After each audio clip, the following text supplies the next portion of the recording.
The text message came at 3:47 a.m. Swiss time, while I was sitting in my marble-floored kitchen overlooking Lake Geneva, sipping Ethiopian coffee that cost more per pound than most people's monthly rent. The blue light from my phone cut through the pre-dawn darkness as I read the words that would change everything. Fanny, the prayer circle has decided, your lifestyle is an embarrassment to our congregation. Don't come back. Before we jump back in, tell us where you're tuning from, and if this story touches you, make sure you're subscribed, because tomorrow I've saved something extra special for you. I stared at that message for what felt like an eternity, my manicured fingers trembling slightly as I held the device. 23 years. 23 years. I had tithed faithfully to Cornerstone Baptist Church back home in Cedar Falls, Iowa. 23 years of potluck dinners, vacation Bible school volunteering, and sitting in that uncomfortable wooden pew third row from the front. And this is how it ended. Not with a conversation, not with Christian love or understanding, but with a text message sent in the middle of the night like some teenage breakup. The irony wasn't lost on me. Here I was, in my $8 million penthouse in one of the most expensive cities in the world, being told I was living in sin by people who wouldn't know a Swiss franc from a subway token. People who had never asked about my business, never wondered how the quiet bookkeeper who used to count their Sunday offerings had managed to afford anything beyond a modest ranch house in Iowa. They saw the Instagram posts from my terrace, the photos of me at charity galas in Zurich, the glimpses of my new life, and they made their judgment. Living with a man without marriage, that was their verdict. That was their sin. What they didn't know, what they couldn't possibly understand, was that I had spent the last 3 years building something they would never comprehend. While they were gossiping over coffee and casseroles about my choices, I was managing a portfolio worth more than their entire town's annual budget. While they were deciding my eternal fate in their little prayer circle, I was creating jobs for hundreds of people across 3 countries, but none of that mattered to them. In their eyes, I was just Fanny Ellis, the spinster who had finally lost her mind and run off with some foreign man. The morning that changed my life forever started like any other Tuesday in Cedar Falls. I was 38 years old, unmarried, and working as the head bookkeeper at Midwest Agricultural Solutions, a job I'd held for 14 years. My daily routine was as predictable as Iowa weather in July. Wake up at 5:30, coffee and toast, 20-minute drive to the office in my reliable Honda Civic, 8 hours of spreadsheets and invoices, then home to my rental apartment where I'd watch cooking shows and grade Sunday school worksheets until bedtime. I lived what everyone in Cedar Falls considered a respectable life. I attended church every Sunday without fail, sitting in that same pew where my mother had sat before she passed, and her mother before that. I volunteered for every church function, from organizing the annual Christmas pageant to counting the offering every week.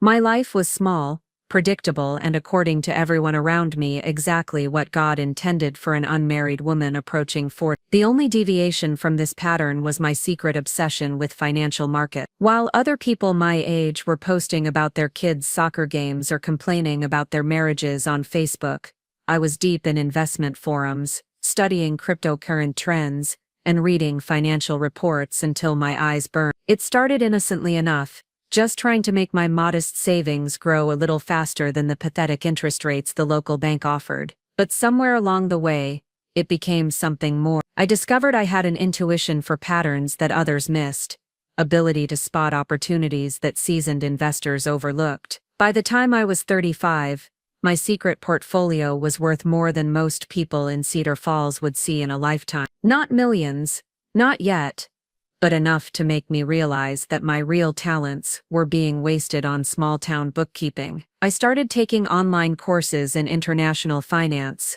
studying market trends in emerging economies, learning languages that would help me understand global opportunities. All of this I did in complete silence, never mentioning it to my church friends, my coworkers, or anyone else in my carefully controlled world. That Tuesday morning in March, everything changed with a phone call. I was reconciling vendor payments when my phone rang, displaying an international number I didn't recognize. Normally I would have let it go to voicemail, but something made me answer. Ms. Allen. The voice was accented, professional, with the kind of crisp pronunciation that suggested expensive education. "This is Klaus Brenner from Meridian Capital Management in Zurich. I hope I'm not catching you at a bad time." I nearly dropped the phone. Meridian Capital was one of the most exclusive investment firms in Europe, the kind of place that managed money for people whose names appeared in Forbes magazine. I had been following their strategies for years, studying their public filings like sacred texts, but I had never imagined they knew I existed. "I'm calling because your recent analysis of the Southeast Asian agricultural technology sector caught our attention," Klaus continued. "Specifically, your prediction about the palm oil futures market collapse 3 months before it happened. We'd been tracking your investment patterns for some time, and frankly, we're impressed." I sat there in my cubicle surrounded by filing cabinets and motivational posters about teamwork, trying to process what I was hearing, my analysis, my prediction. Someone had been watching, someone had been paying attention to the work I did in my spare bedroom, between Sunday school lessons and church committee meetings. "We have a proposition for you," Klaus said. "We're expanding our agricultural commodities division, and we need someone with your particular insights, someone who understands both the technical aspects of farming and the broader market forces at play. The position would require relocation to Switzerland, but the compensation package would be quite substantial." The number he mentioned made my vision blur. It wasn't just substantial, it was life-changing. It was more money than I could make in 20 years of bookkeeping in Cedar Falls. It was enough to buy the kind of freedom I had only dreamed about during those long Iowa winters when the sky stayed gray for weeks and the most exciting thing to happen was a new flavor of pie at the church bake sale. "I need to think about it," I managed to say, though every cell in my body was screaming yes. "Of course," Klaus replied smoothly. "Take your time. But don't take too long. Opportunities like this have a tendency to disappear if left unattended. I'll email you the details, and perhaps we can arrange a video call later this week to discuss the specifics." After he hung up, I sat motionless for nearly 10 minutes, staring at my computer screen but seeing nothing. Around me, the office continued its mundane rhythm. Patricia from Accounts Receivable was complaining about her husband's snoring. Jim from Purchasing was arguing with a supplier about late deliveries. The coffee machine was making that grinding noise that meant it needed cleaning again. Everything was exactly as it had been 5 minutes earlier, but somehow the entire world had shifted on its axis. That evening, I drove home through the familiar streets of Cedar Falls, past the high school where I'd graduated 20 years ago, past the Dairy Queen where I'd had my first job, past the Methodist church where I'd been baptized as a child before my family switched to Cornerstone Baptist. Everything looked smaller somehow, like a movie set designed to represent small-town America rather than an actual place where people lived real lives. I spent the next 3 days researching everything I could about Meridian Capital, about Switzerland, about the legal requirements for Americans working abroad. I read every article, every financial report, every piece of information I could find. What I discovered was that this wasn't just a job offer, it was an invitation into a completely different universe. Meridian Capital managed portfolios worth billions. Their clients included tech billionaires, oil executives, and European royalty. The agricultural division I would be joining was responsible for investments that affected food prices across 3 continents. The video call with Klaus happened on Friday evening, after I'd gotten home from work and changed out of my conservative blouse and sensible shoes. He appeared on my laptop screen looking like Central Casting's idea of a Swiss banker, impeccably dressed, silver-haired, with eyes that seemed to see through everything. Behind him was an office that looked like it belonged in a James Bond movie, all glass and steel with a view of mountains that made Iowa's landscape seem embarrassingly flat. We talked for nearly 2 hours. He explained the position in detail, outlining how my role would involve analyzing agricultural trends in developing markets, identifying investment opportunities in sustainable farming technologies, and managing a portfolio focused on food security issues. It was everything I had been preparing for without realizing it, all those late nights, studying market reports finally making sense. "The learning curve will be steep," Klaus warned. "You'll be working with some of the brightest financial minds in Europe, people with degrees from Oxford and Harvard, people who speak 4 languages and have been doing this work since before you were born. Are you prepared for that challenge?" I thought about my life in Cedar Falls, about the safety of routine and the comfort of never being tested beyond my limits. I thought about growing old in that same rental apartment. Preparing and narrating this story took us a lot of time. So if you are enjoying it, subscribe to our channel. It means a lot to us. Now, back to the story. Attending the same church, having the same conversations about the weather and local gossip until the day I died. Then I looked at Klaus through the screen, at the possibility he represented, at the chance to finally use all the knowledge I'd been accumulating in secret. When would you need an answer? I asked. Monday, he said, without hesitation. I know it seems fast, but in our business, hesitation is expensive. If you're serious about this opportunity, you'll need to be prepared to relocate within 6 weeks. We'll handle all the visa paperwork and provide temporary housing until you find something permanent. The first year will be challenging, but if you prove yourself, the rewards will be beyond anything you've imagined. That weekend, I drove around Cedar Falls like a tourist in my own life, seeing everything with new eyes. I stopped by the church on Saturday to check on the flower arrangements for Sunday's service, a task I'd been doing for so long it felt like breathing. Mrs. Henderson was there, rearranging the white lilies for the 3rd time because they weren't quite perfect enough for her standard. Fanny, dear, she said without looking up from the flowers, Pastor Williams mentioned you've been looking a little distracted lately. Is everything all right? You know we're all here for you if you need to talk about anything. The concern in her voice was genuine. I knew that. Miss Henderson had been like a surrogate mother to me, since my own mother passed 5 years earlier. She was the one who brought me casseroles when I had the flu, who remembered my birthday when everyone else forgot, who had taught me how to arrange flowers for church services in the first place. The idea of leaving her, of leaving all of them, felt like betrayal. I'm fine, I said, adjusting a lily that didn't need adjusting, just thinking about some changes I might need to make. Changes? Mrs. Henderson finally looked up, her weathered hands still holding a flower stem. What kind of changes? You're not thinking of moving, are you? This community needs you, Fanny. You're one of our pillars. A pillar. That's what I was to them. A reliable structure that held things up. Something solid and unchanging that people could depend on to always be. The image should have been comforting, but instead it felt suffocating. Pillars don't move, don't grow, don't explore new possibilities. They just stand in place, supporting other people's dreams. Sunday's service was particularly difficult. I sat in my usual pew, surrounded by people I'd known my entire life, listening to Pastor Williams deliver a sermon about being content with God's plan for our lives. He spoke about the dangers of ambition, about how the pursuit of worldly success could lead us away from our true purpose. Every word felt like it was directed specifically at me, like somehow he knew about the offer sitting in my email inbox, waiting for my response. After the service during the fellowship hour in the church basement, I found myself surrounded by the usual group of women my age, most of them married with children, all of them part of the social fabric that held our small community together. They talked about their kids' activities,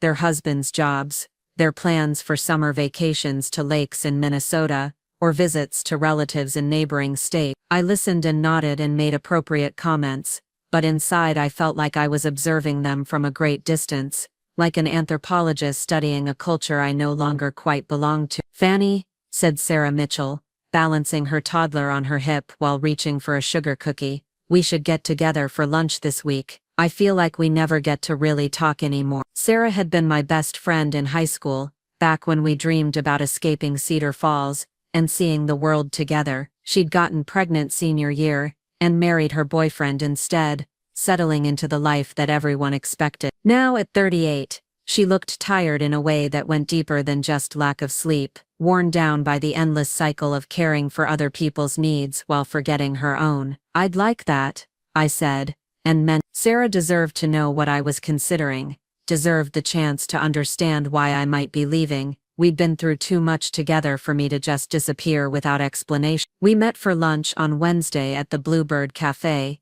the only restaurant in Cedar Falls that wasn't part of a chain. Sarah ordered the chicken salad sandwich she always ordered, and I got the soup of the day, which was potato and leek, just like it had been every Wednesday for the past 10 years. We talked about safe topics at first, the weather, mutual friends, the church's upcoming spring festival, but eventually the conversation turned to more personal territory. "You seem different lately," Sarah said, stirring sugar into her iced tea. "Distant, maybe, like your mind is somewhere else." I looked at my oldest friend, at the lines around her eyes that hadn't been there in high school, at the wedding ring she twisted when she was nervous, a habit I'd noticed becoming more frequent over the year. How could I explain to her that I spent my evenings studying European agricultural markets? How could I tell her that I had been offered a job that would pay more in 1 year than her husband made in 5? How could I describe the feeling of possibility that had been growing in my chest like a bird trying to escape its cage? "I've been thinking about making some changes,"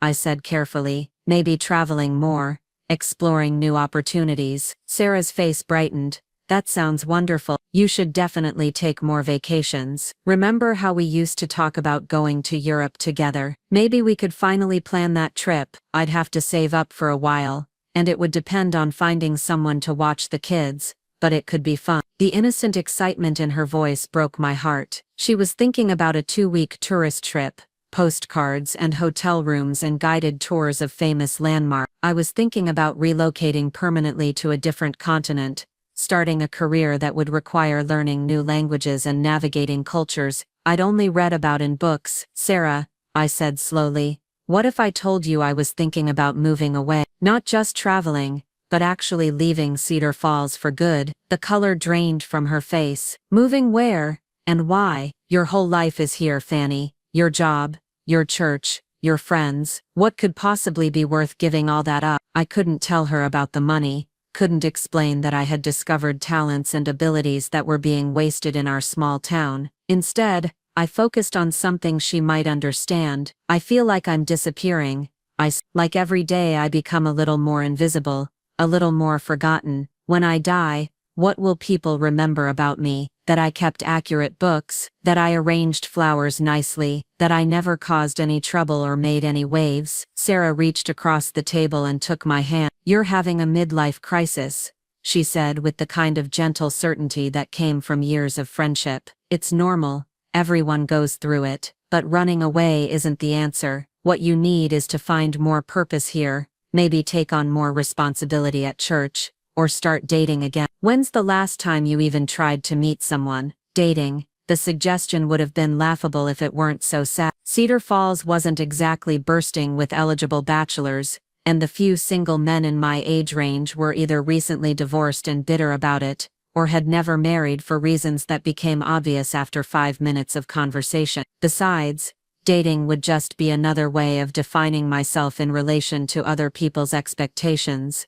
another role to play in the ongoing drama of small-town respectability. "It's not about finding a man," I said. "It's about finding myself." Sarah squeezed my hand tighter. "You don't need to find yourself, Fanny. You're right here. You're our friend, our community member, our sister in Christ. Why isn't that enough? Why wasn't it enough?" That was the question I'd been asking myself for months, the question that had driven me to spend countless hours studying financial markets and dreaming about possibilities beyond the boundaries of Iowa. The truth was, I had outgrown the person everyone expected me to be, but I hadn't figured out how to become the person I wanted to be, without hurting the people who loved the old version of me. That evening, I sat in my apartment with my laptop open, Klaus's email displayed on the screen. The offer was still there, still valid for another few days. All I had to do was type yes, hit send, and everything would change. Or I could close the laptop, go to bed,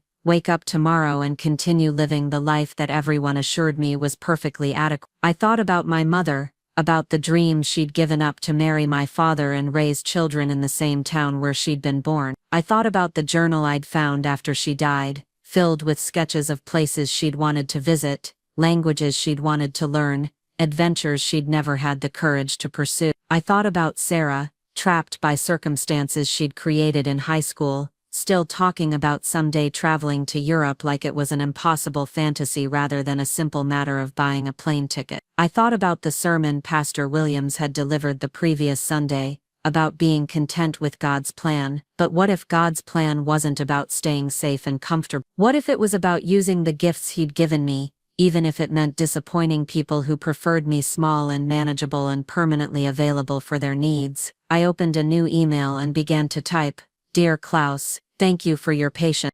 I am pleased to accept your offer and look forward to joining the team at Meridian Capital. Please let me know the next steps in the relocation process."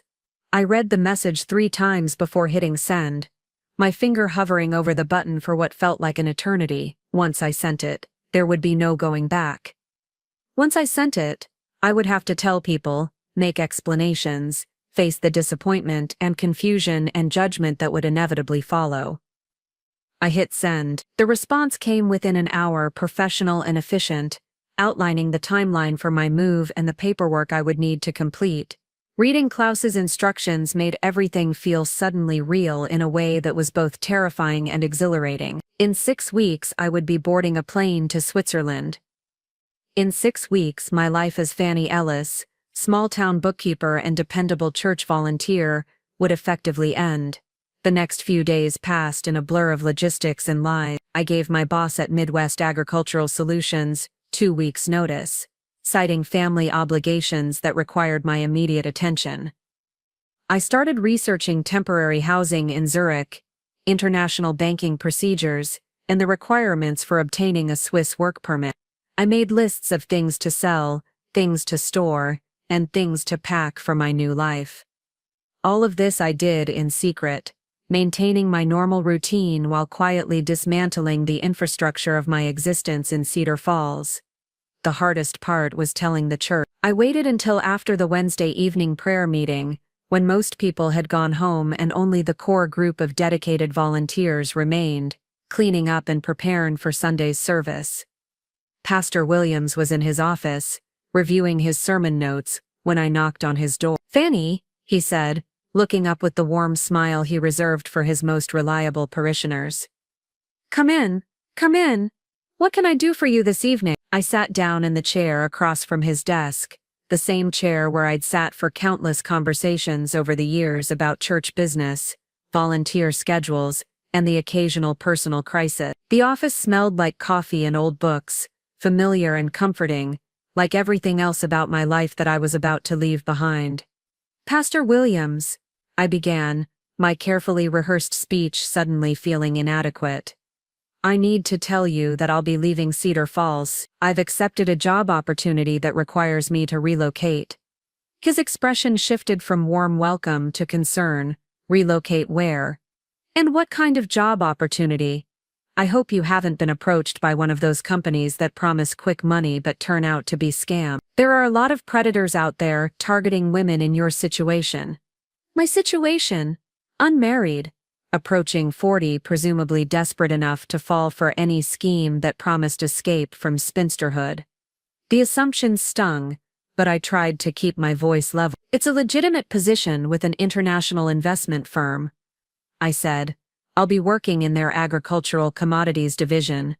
Pastor Williams leaned back in his chair, studying me with the kind of intense focus he usually reserved for theological discussion. "Fanny, I have to ask, is this really about a job? Or is this about something else? Sometimes when people reach a certain age, especially women who haven't married, they start feeling like they need to make dramatic changes to find meaning in their lives. But running away isn't the answer. Your purpose is here, with your church family, serving God in the community where He placed you." The condescension in his voice was gentle but unmistakable. He was speaking to me like I was a confused child rather than an adult who had made a carefully considered decision based on opportunities he couldn't even comprehend. For a moment, I considered trying to explain the real scope of what I'd been offered, the level of responsibility and compensation involved. But I realized it wouldn't matter. In his worldview, a woman's highest calling was to serve others quietly and without ambition, to find fulfillment in supporting other people's dreams, rather than pursuing her own. "I appreciate your concern," I said carefully, "but this is something I need to do. I'll be submitting my resignation from all my volunteer positions, effective at the end of this month." Pastor Williams was quiet for a long moment, and I could see him struggling with how to respond. Finally he leaned forward, his voice taking on the tone he used for serious counseling sessions. "Fanny, I've known you since you were a teenager. You've been one of our most dedicated members, someone we've all relied on and appreciated. But I'm worried that you're making a decision based on worldly temptations, rather than spiritual wisdom. The Bible warns us about the love of money being the root of all evil. Are you sure this opportunity isn't leading you away from God's plan for your life? The love of money. There it was.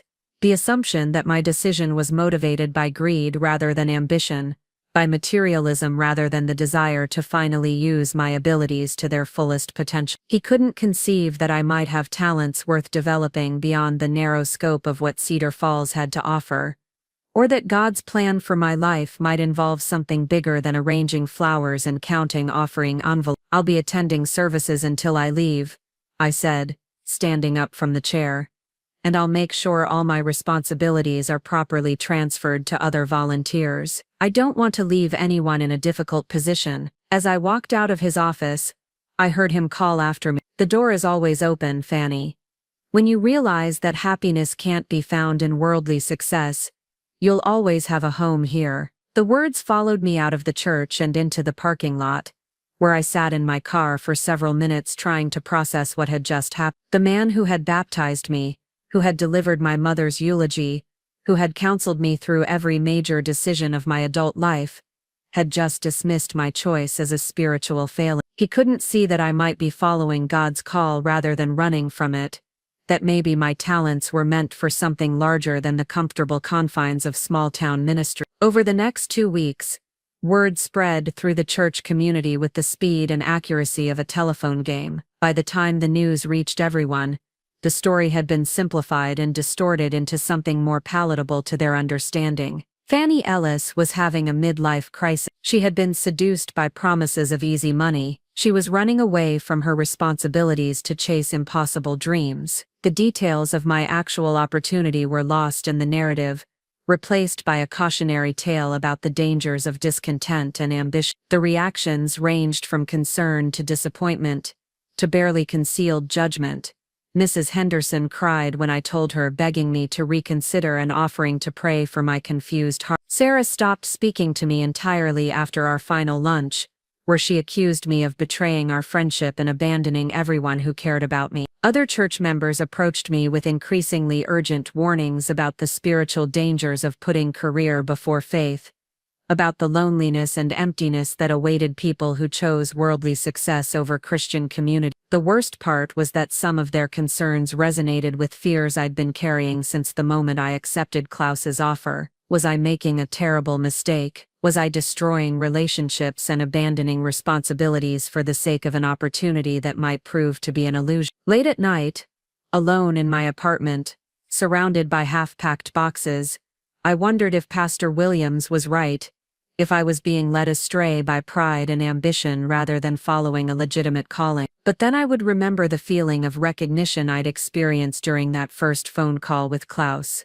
The sense that finally, after years of hiding my abilities and minimizing my ambitions, someone was offering me the chance to become who I was meant to be. I would think about my mother's journal, about Sarah's resigned acceptance of limitations, about the comfortable cage that Cedar Falls represented, and I would continue packing. My last Sunday at Cornerstone Baptist was awkward and painful. Pastor Williams preached about the prodigal son, emphasizing the parts about leaving home and squandering inheritance in a distant country. The congregation sang hymns about finding peace in God's will and trusting in His plan. During the fellowship hour, people approached me with final attempts to change my mind, sharing stories about people they'd known who had left small towns for big cities and found only disappointment and regret. Through it all, I maintained a polite smile and thanked everyone for their concern while privately counting the hours until I could escape. These were people who had shaped my life for nearly 4 decades, who had celebrated my achievements and comforted me through losses, who genuinely believed they were acting in my best interest. But they couldn't see beyond the boundaries of their own experience, couldn't imagine that their definition of a meaningful life might not be the only valid option. The morning I left Cedar Falls, I drove through the town one last time, saying goodbye to the landscape of my childhood and young adulthood. I passed the elementary school where I'd learned to read, the high school where I'd discovered my aptitude for mathematics, the library where I'd spent countless hours researching investment strategies while everyone assumed I was reading romance novels. I drove past Sarah's house, where she was probably getting her children ready for school, and past the church where people were already preparing for Wednesday evening prayer meet. At the airport in Des Moines, I checked 2 suitcases and carried on a laptop bag containing everything I thought I'd need for my new life. As the plane lifted off, I watched Iowa disappear beneath the clouds and tried to imagine what Switzerland would look like, what my colleagues would be like, what kind of person I would become in a place where no one knew my history or had expectations about who I should be. The flight to Zurich was long and gave me plenty of time to second-guess my decision. Somewhere over the Atlantic, surrounded by strangers speaking languages I didn't recognize, the magnitude of what I'd done finally hit me. I had left everything familiar for the promise of something better, burned bridges I'd spent a lifetime building for the chance to discover what lay on the other side of safety and comfort. There was no going back now, no way to undo the choice I'd made without admitting that everyone in Cedar Falls had been right about my foolishness and their wisdom. When the plane touched down in Zurich, I was no longer just Fanny Ellis from Iowa. I was someone new, someone undefined, someone whose story was just beginning. The possibilities were terrifying and exhilarating in equal measure, but for the first time in my life they were entirely my own to explore. My first month in Switzerland was a masterclass in humility wrapped in designer clothing and served with artisanal coffee. Klaus had arranged for me to stay in a corporate apartment in the Seefeld district while I found permanent housing,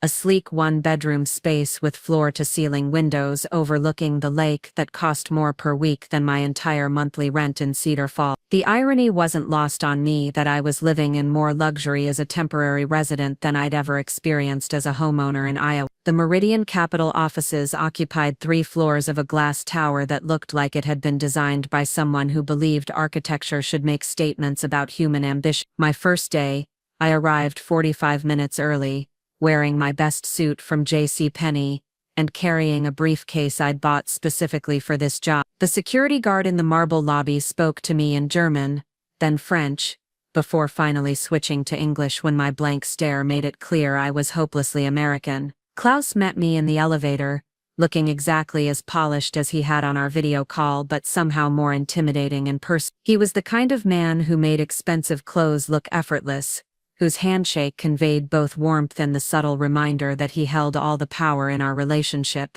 "Welcome to Zurich, Fanny," he said as we rode up to the 17th floor. "I trust your flight was comfortable and the apartment meets your needs." I nodded, still struggling with the surreal nature of my situation. 3 weeks ago, I'd been calculating payroll taxes for farm equipment sales. Now I was ascending through a Swiss skyscraper to begin a career I'd only dreamed about during those late nights in my Cedar Falls apartment. The agricultural commodities division occupied half of the 17th floor, an open concept workspace where 30-something Europeans in tailored suits spoke quietly into headsets, while monitoring screens displaying real-time market data from around the world. Klaus led me to a corner office with a view of the lake and the Alps beyond, a space larger than my entire apartment back home. "This will be your office," he said, gesturing toward a desk that probably cost more than my Honda Civic. "Your assistant, Marie, will help you get settled with the computer systems and introduce you to the team. We have a client presentation next Friday that I'd like you to observe, just to get a feel for how we operate." The next few hours were a blur of introductions, system passwords, and information overload. My colleagues were polite but clearly curious about the American hire who had materialized seemingly from nowhere. Most of them had degrees from prestigious European business schools, spoke 3 or 4 languages fluently, and possessed the kind of casual sophistication that comes from growing up with easy access to culture and opportunity. There was Dmitri, a Greek economist who had written his dissertation on water rights in developing nations; Isabella, an Italian woman who spoke 6 languages and had spent 2 years in Kenya analyzing agricultural sustainability projects; Andreas, a Swiss native who knew more about global grain markets than anyone had a right to know, and who explained complex derivatives trading like he was discussing the weather. "So Fanny," Isabella said during my first team lunch at a restaurant where the menu was entirely in French and the cheapest entree cost 50 Swiss francs, "Klaus mentioned you have experience with American agricultural markets. Where did you study?" "Wharton, Northwest. I took a careful sip of wine that probably cost more per glass than I used to spend on groceries in a week. Actually, I'm self-taught. I worked in agricultural accounting for 14 years and developed an interest in market analysis as a hobby. The silence that followed was polite but telling. In their world, credentials mattered. Academic pedigree was the entry fee to serious conversations about serious money. My Midwestern practicality and self-directed education marked me as an outsider in a way that went deeper than nationality. "That's fascinating," Dmitri said finally, his tone suggesting it was anything but. "It's unusual for firms like Meridian to hire outside traditional academic channels. Klaus must have seen something quite exceptional in your work." Over the following weeks, I threw myself into learning everything I could about how Meridian operates. I studied their investment strategies, analyzed their past successes and failures, and spent long evenings in my corporate apartment reading research reports and financial analyses until my eyes burned. Slowly, I began to understand the scope of what I'd gotten myself into. Meridian didn't just manage money, they moved markets. Their agricultural commodities division controlled investments worth billions of dollars, money that influenced food prices from Chicago to Shanghai. When they decided to buy palm oil futures, plantations in Malaysia expanded production. When they shifted away from corn investments, farmers in Argentina planted soybeans instead. I wasn't just analyzing markets anymore, I was becoming part of a machine that shaped global food systems. The realization was both thrilling and terrifying. In Cedar Falls, the most significant decision I'd made was which vendor to recommend for the church's new sound system. Now I was being asked to evaluate investment opportunities that could affect the livelihoods of millions of people I'd never meet in countries I'd never visited. My breakthrough came during my third week when Klaus asked me to review a proposed investment in vertical farming technology in Southeast Asia. The company, Agritech Solutions, was seeking $50 million to expand their operations in Singapore and Thailand, promising revolutionary advances in urban food production. I spent 2 days analyzing their business model, studying their technology, and researching the regulatory environment in their target markets. What I found troubled me. The company's projected returns were based on assumptions about consumer behavior that didn't align with what I knew about Asian food preferences. Their technology was impressive, but their understanding of local markets was superficial at best. When Klaus asked for my assessment, I hesitated. This was my first major evaluation, and disagreeing with a deal that other team members supported could mark me as difficult or overly conservative. But I thought about the farmers I'd known in Iowa, about the practical realities of food production that these Swiss financiers might not fully grasp. "I think we should pass," I said during the team meeting, my voice steadier than I felt. "The technology is sound, but they're overestimating market demand and underestimating cultural resistance to artificial growing methods. Urban consumers in Singapore might embrace vertical farming, but expansion into rural Thailand will face significant obstacles they haven't adequately planned for." Andreas frowned at his tablet where he'd been taking notes. "Their projections show substantial growth potential across the entire region. The demand for locally grown produce is increasing throughout Southeast Asia."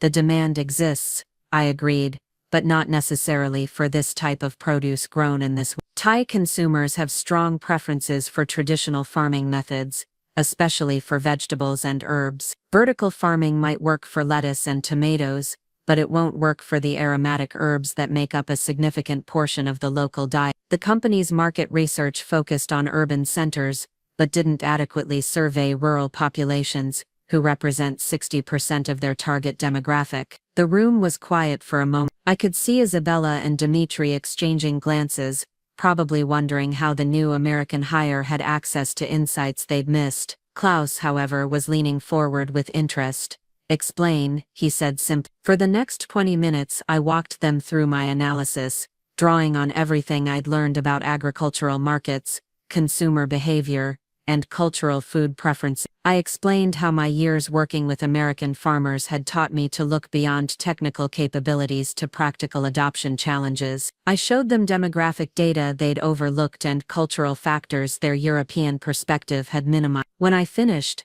Klaus was smiling in a way that made me think of a chess player who had just seen his strategy validated.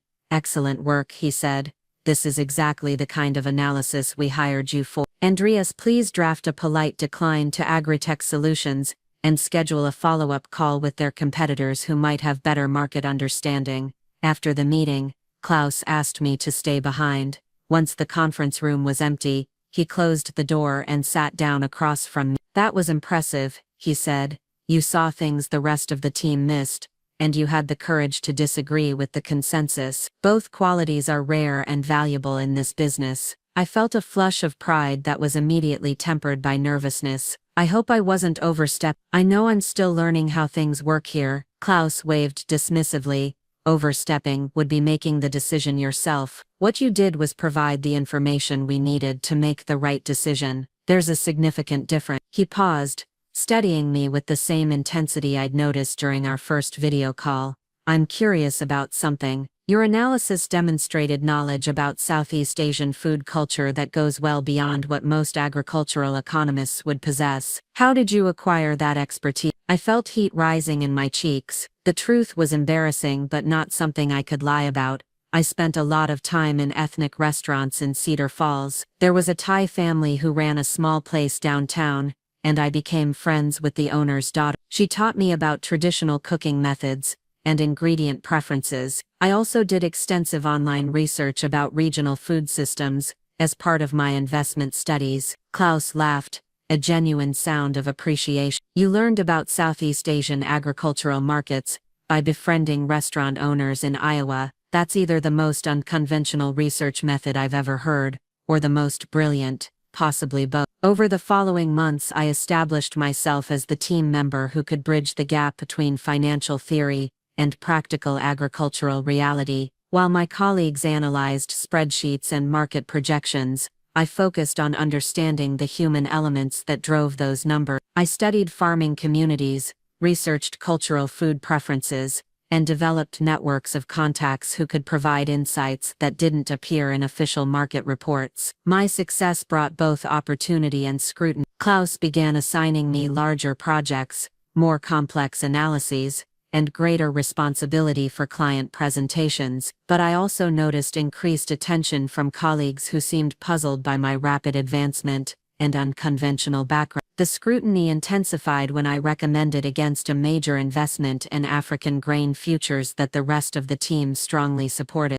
My analysis indicated that political instability in the region would disrupt supply chains within 6 months, making the investment far riskier than the potential returns justified. When the political crisis materialized exactly as I'd predicted, causing massive losses for our competitors who had invested heavily in the same markets, my reputation within Meridian shifted from curiosity to respect. It was around this time that I received the first text message from Cornerstone Baptist Church. The message appeared on my phone during a client dinner, interrupting a conversation about sustainable cocoa farming in Ghana. I excused myself to the restroom and read the words that transported me instantly back to Cedar Falls. Fanny, this is Dorothy Henderson. We've been praying for you and wanted you to know that your position as head of the flower committee is still available when you're ready to come home. We understand that sometimes people need to explore the world before they appreciate what they have. The message was meant kindly. I knew that. Mrs. Henderson genuinely believed she was offering comfort and hope to someone who must be struggling with loneliness and regret in a foreign country. But the assumption underlying her words that I would inevitably realize my mistake and return to my previous life stung more than any direct criticism could have. I deleted the message without responding and returned to the dinner table, where my colleagues were discussing the potential for blockchain technology to revolutionize supply chain tracking in agricultural markets. The conversation was exactly the kind of forward-thinking analysis that energized me, that made me feel like I was contributing to solutions for real-world problems rather than just maintaining other people's status quo. More messages followed over the next few weeks. Pastor Williams sent scripture verses about contentment and the dangers of worldly ambition. Sarah forwarded Facebook posts about the importance of family and community, always with comments like "thinking of you" or "hope you're finding what you're looking for." The church prayer circle sent a group message informing me that they were praying for my spiritual guidance and safe return to Iowa.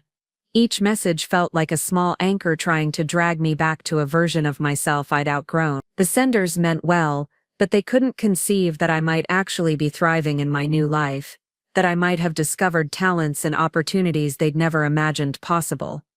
In their minds, I was lost and needed rescuing rather than found and finally flourishing. The breaking point came when I received a package from Cedar Falls containing items I'd left behind, along with a letter from the church board formally requesting that I reconsider my life choices and return to serve God in a more appropriate manner. The letter, signed by Pastor Williams and 6 board members, was respectful but firm in its condemnation of my current path. "We are concerned," the letter read, "that your pursuit of worldly success has led you away from the Christian values that once guided your life. We understand that the temptations of wealth and status can be powerful, but we urge you to remember that true fulfillment comes only through service to God and community. Your talents are needed here in the place where God has called you to serve." I read the letter 3 times, sitting in my Zurich apartment with its lake view and modern furnishing, surrounded by evidence of a life I'd built through my own efforts and abilities. The audacity of their judgment astonished me. They were telling me that using my God-given talents to their fullest potential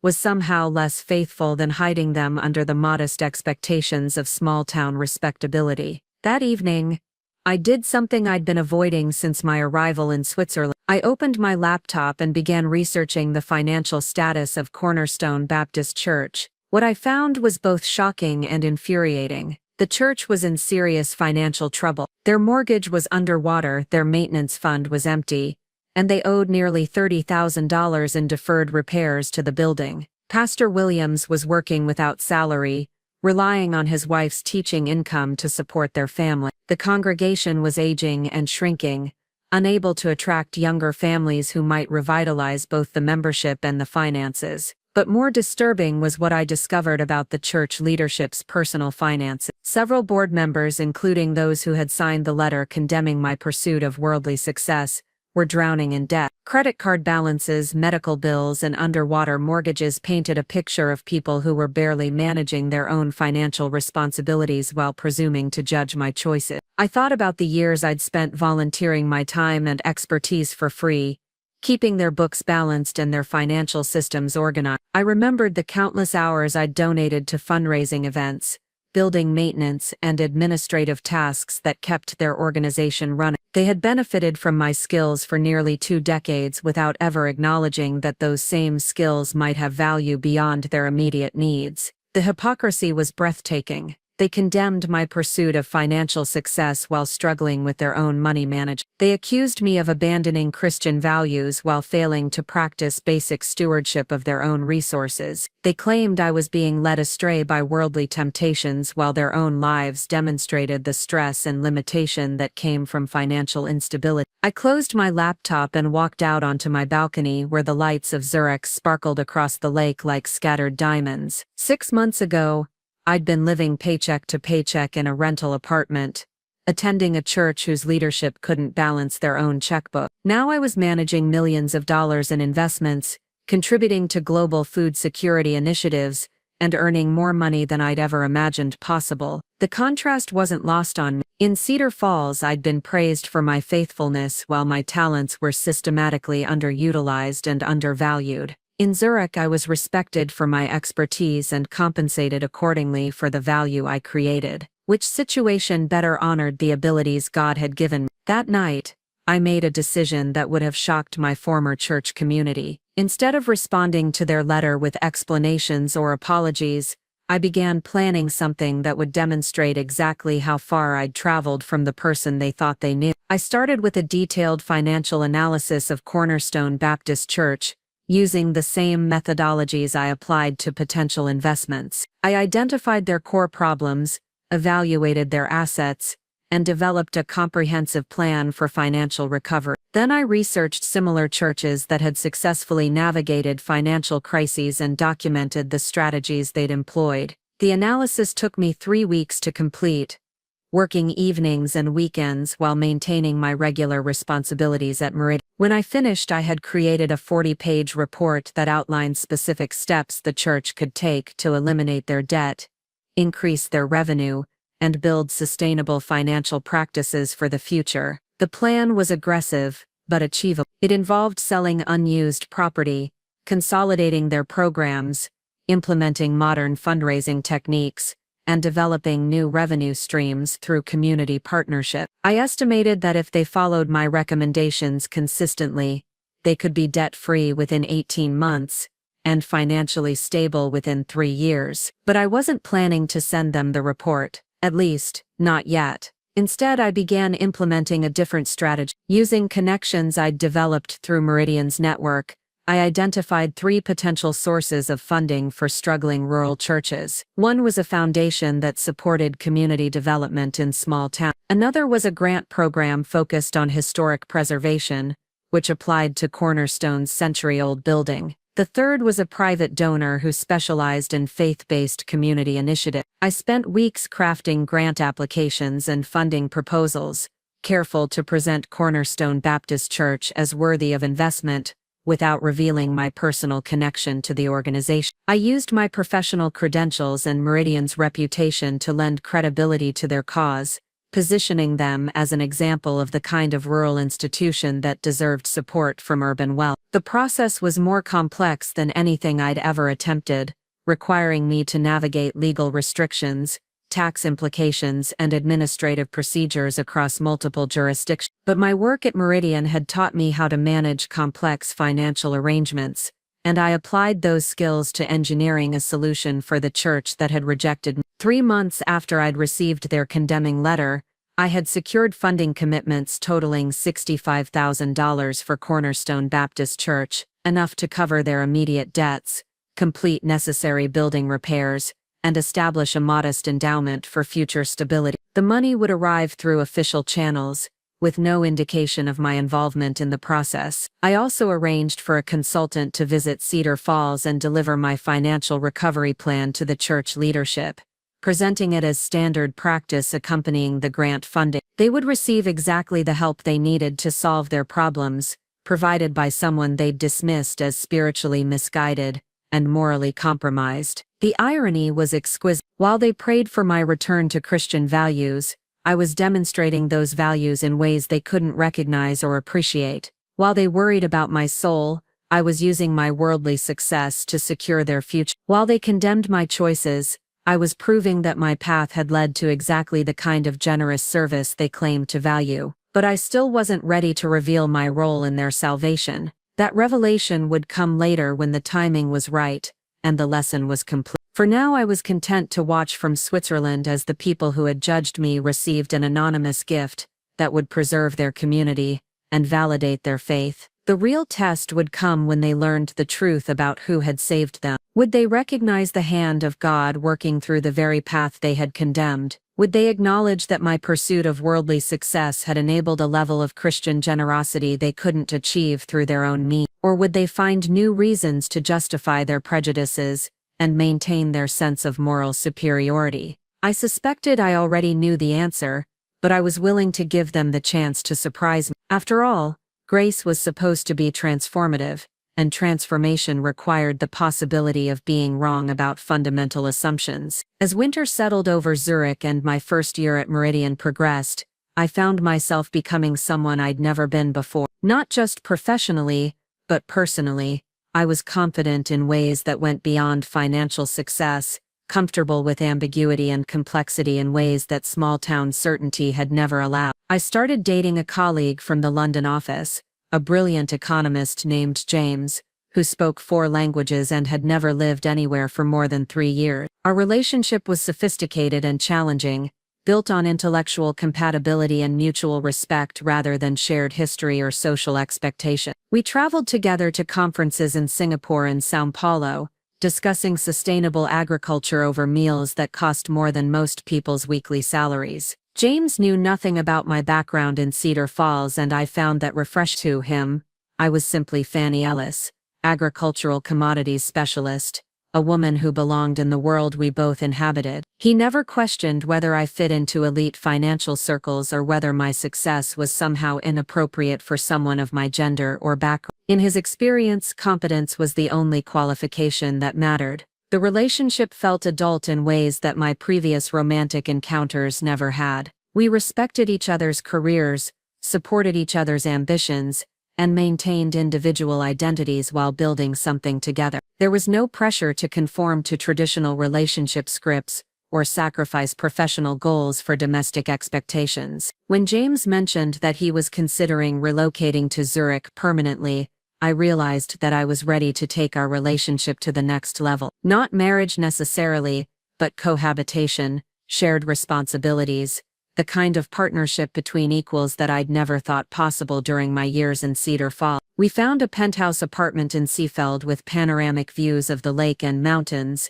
a space designed for entertaining and sophisticated enough to reflect our combined status in Zurich's financial community. The rent was astronomical by Iowa standards, but easily manageable with our combined incomes. We furnished it with modern art, and expensive wine and furniture that looked like it belonged in architectural magazines. I was happy in ways I'd never imagined possible. My work was challenging and meaningful, my relationship was fulfilling and supportive, my social life was rich with interesting people who respected my intelligence and valued my contribution. I had found exactly the kind of life that small-town conventional wisdom insisted was impossible for women like me, which made the messages from Cedar Falls increasingly difficult to tolerate. They continued to arrive sporadically, always carrying the same underlying assumption that I must be miserable and lonely, that my success must be hollow and my happiness must be fake. The persistent refusal to accept that I might actually be thriving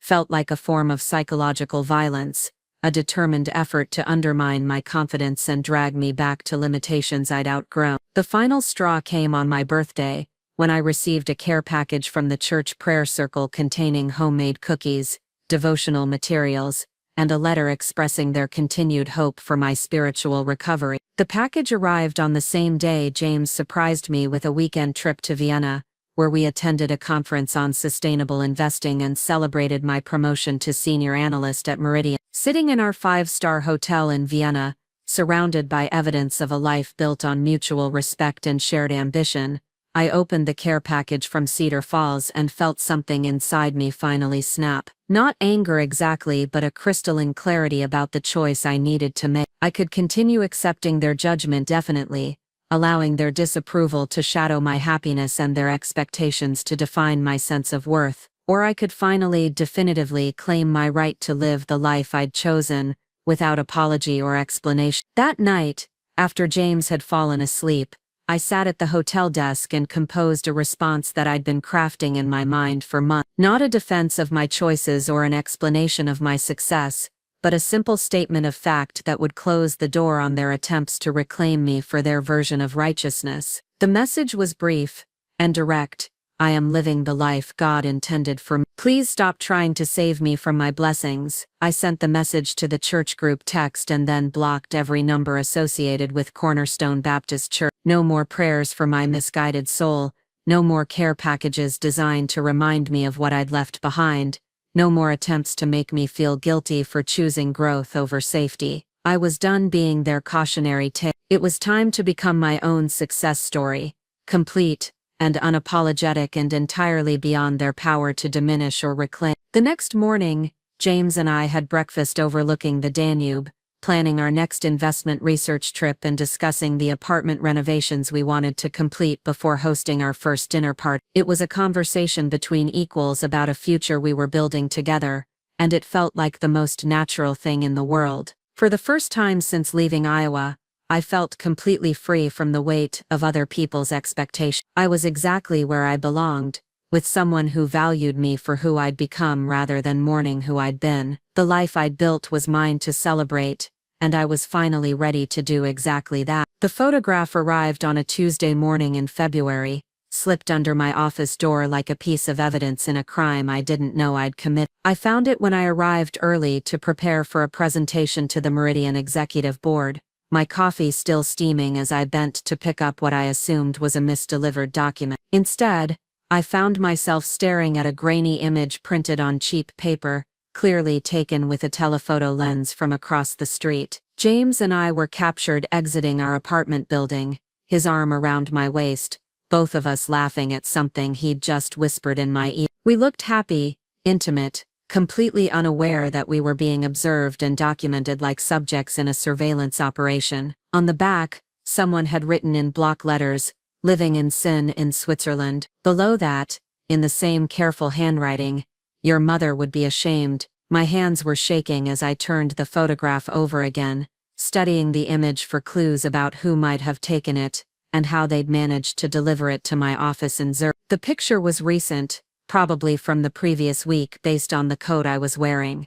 Someone had been watching me, following me, documenting my private life for purposes I could only imagine. I sank into my desk chair, the presentation I'd been preparing suddenly feeling insignificant compared to the violation I held in my hands. Someone from Cedar Falls had found me. More than that, they'd traveled to Switzerland, located my home and workplace, and were now conducting some form of surveillance operation, designed to intimidate me back into compliance with their moral expectations. The timing wasn't coincidental. It had been 3 months since I'd blocked the church's phone numbers and stopped responding to their messages, 3 months since I'd claimed my right to live without their judgment or interference. Apparently, my silence had been interpreted as a challenge rather than a boundary, prompting someone to escalate their efforts to reclaim me for their version of righteousness. I thought about calling building security, but what would I tell them? That someone had taken a photograph of me in public and delivered it to my office with a Bible verse. Technically, no crime had been committed. The real violation was psychological, an invasion of privacy designed to make me feel exposed and vulnerable in the life I'd built for myself. The worst part was the reference to my mother. She had been dead for 6 years, beyond their ability to recruit her for their campaign of moral correction. But they knew exactly how to weaponize her memory, how to make me question whether I was honoring or betraying the woman who had raised me to be respectful, modest and content with whatever life offered. I spent the morning's presentation distracted and off my game, stumbling through slides about palm oil futures, while my mind raced with questions about who might be watching me and what they might do next. Klaus noticed my uncharacteristic nervousness, and asked to speak with me afterward, his expression concerned rather than critical. "You seemed unsettled today," he said, closing his office door behind us. "Is everything all right?" Personal issues can affect professional performance, and I'd rather address problems early than watch them escalate. I hesitated, unsure how much to reveal about my situation. Klaus was sophisticated and cosmopolitan, comfortable with the kind of lifestyle choices that scandalized my former church community, but he was also my employer, someone who needed to trust my judgment and stability. How could I explain that I was being stalked by religious extremists, without sounding paranoid or unstable? "I received some unwelcome contact from people back home," I said carefully, "nothing threatening, exactly, but intrusive enough to be concerning." Klaus leaned back in his chair, his expression shifting to the kind of focused attention he usually reserved for complex investment decisions. "Define intrusive." I pulled the photograph from my briefcase and handed it to him, watching his face as he studied the image and read the inscription. His jaw tightened almost imperceptibly, the only sign of emotion he allowed himself in professional settings. "This was delivered to your office?" he asked, his voice carefully neutral.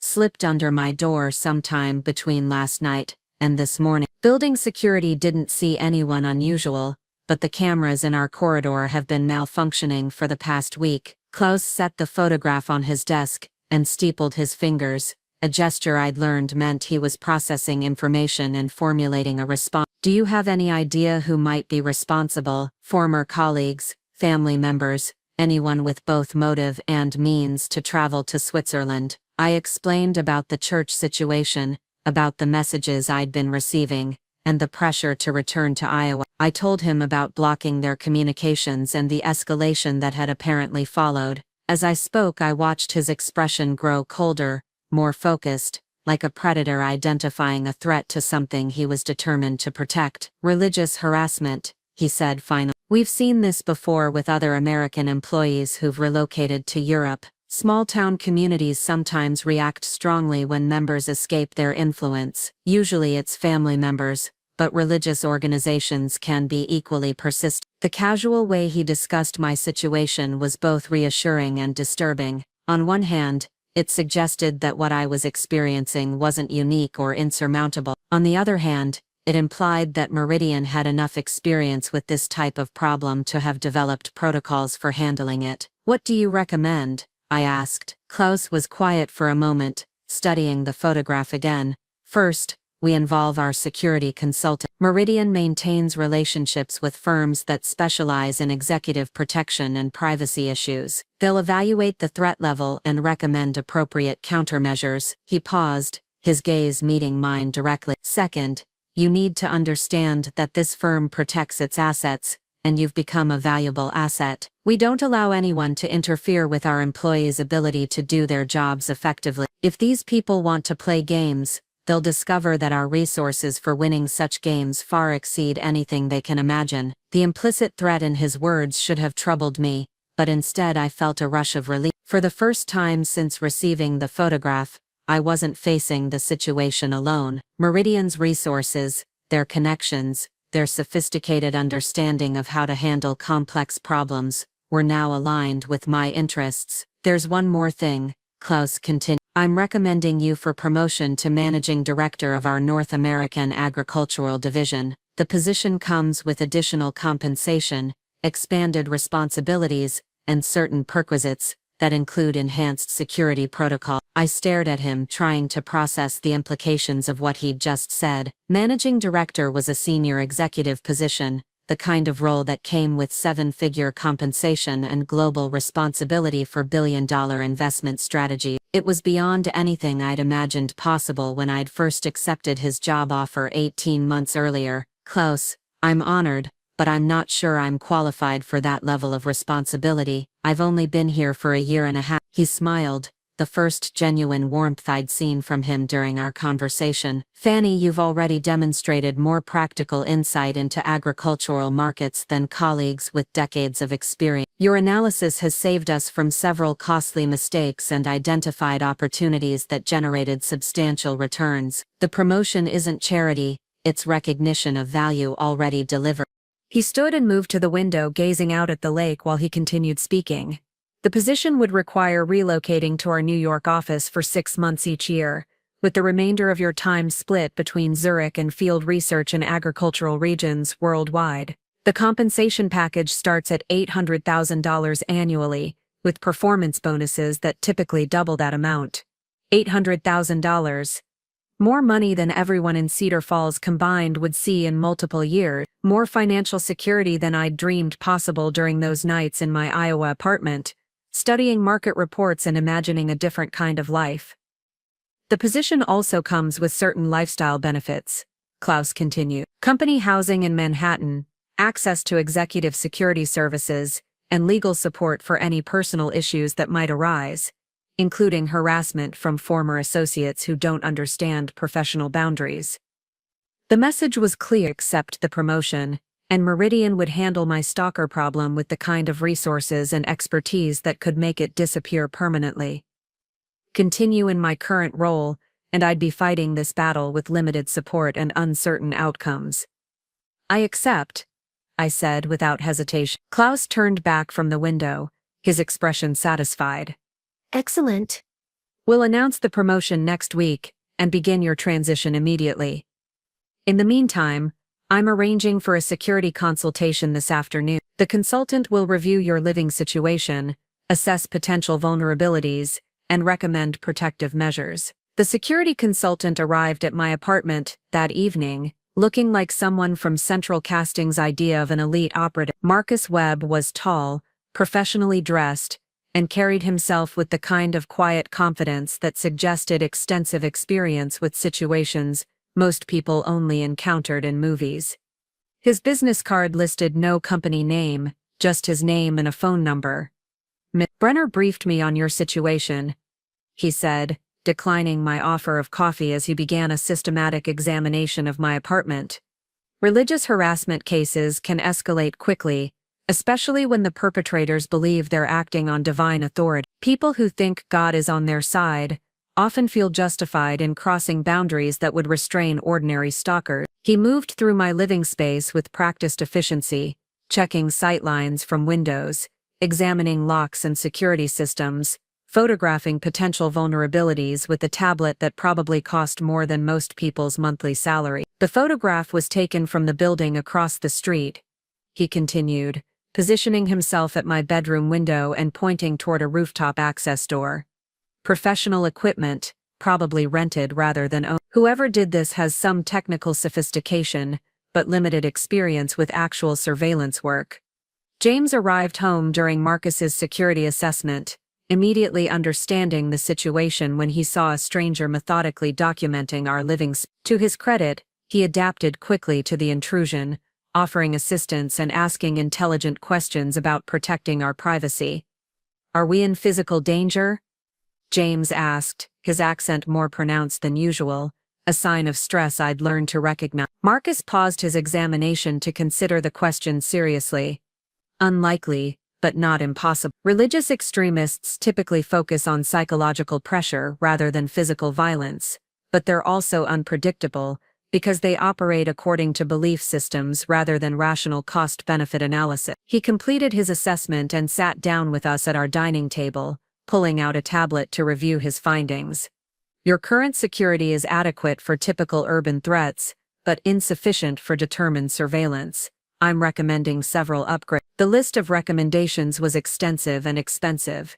New locks, security cameras, window treatments that blocked outside observation, and a comprehensive alarm system that connected directly to a private security firm. He also suggested modifications to our daily routines, varying departure and arrival times, and using different routes to avoid establishing patterns that could be exploited by observers. "The total cost will be approximately 40,000 Swiss francs, Marcus concluded. "Meridian has authorized full payment as part of your executive security package. 40,000 francs for protection against people who believed they were saving my soul." The irony was staggering, but I approved the expenditures without hesitation. If my former church community wanted to play surveillance games, they would discover that their amateur efforts were no match for professional countermeasures, backed by serious money. The security upgrades were completed within a week, transforming our apartment into something resembling a diplomatic residence. Cameras monitored every approach, sensors detected movement in hallways, and reinforced locks secured every possible entry point. Marcus provided us with panic buttons and secure communication devices, treating our safety with the kind of seriousness usually reserved for protecting heads of state. Meanwhile, Klaus had been conducting his own investigation into my harassment situation. Meridian's resources included relationships with private investigation firms, legal experts, and technology specialists, who could trace communications and identify perpetrators with impressive efficiency. "We've identified your photographer," Klaus informed me during our weekly one-on-one meeting. "Harold Mitchell, a private investigator from Des Moines with a specialty in what he calls moral documentation cases. He was hired by someone in your former church community, though we haven't yet determined the specific client." He handed me a file containing Harold's photograph, background information, and a detailed timeline of his activities in Zurich. The man looked exactly like Central Casting's idea of a small-town private detective,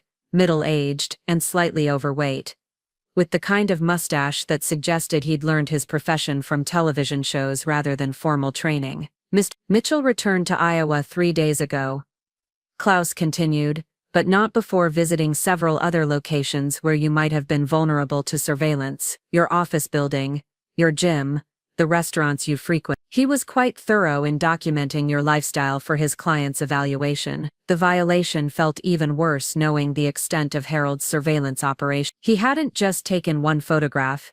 He'd conducted a comprehensive investigation into my personal life, gathering evidence that would be used to support whatever judgment my former church community was preparing to render. "There's more," Klaus said, his expression growing grimmer.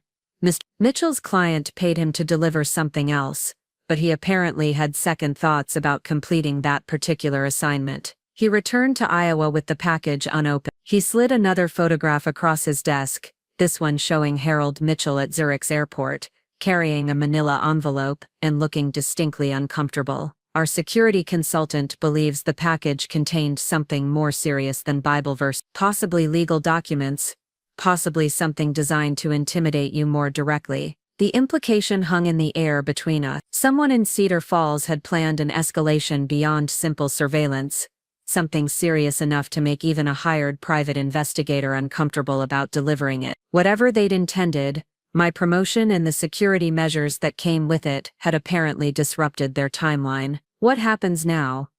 I asked. Klaus smiled, but it wasn't a warm expression.